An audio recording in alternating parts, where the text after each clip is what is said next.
Annie's composition was wonderfully evocative of the character she chose as her most unforgettable character.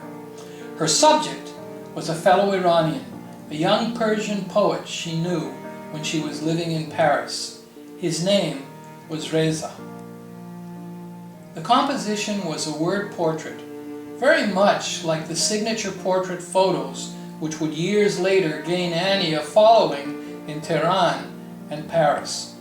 She had the knack of drawing the viewer's eye to each detail of appearance in a way that told the story of her subject's inner life. Annie began her composition with these lines. The poet's eyebrows arch. They form a question mark. His eyes are the eyes of a dreamer. His nose is strong. His lips are determined. The English teacher in Geddy was impressed. Except for a few minor errors in usage here and there, Annie's composition was first class. The young man in him, smitten by the mysterious and exotic girl, was excited and enchanted and curious to know more about her.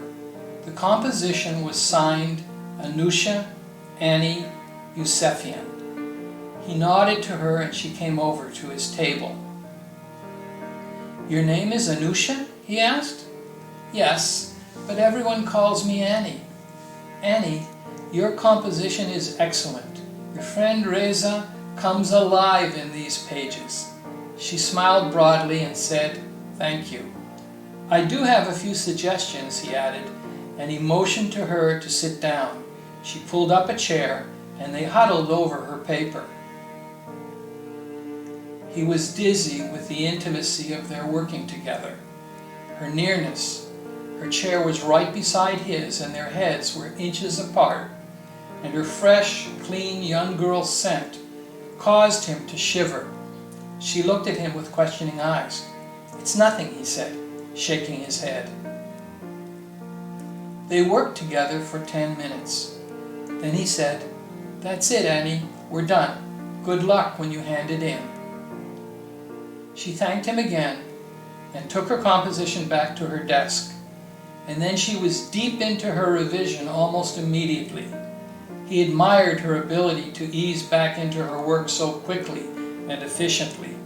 He always found it difficult to get going on any assignment and needed to wrestle with himself to get back on track even after a short break. He tried to get back into his article, but once again found himself unable to concentrate. He kept glancing over at Annie. Like a schoolboy, he printed Annie Yusefian in block letters in his notebook, and he whispered to himself behind his hand, trying out the shape and sound of her name on his lips.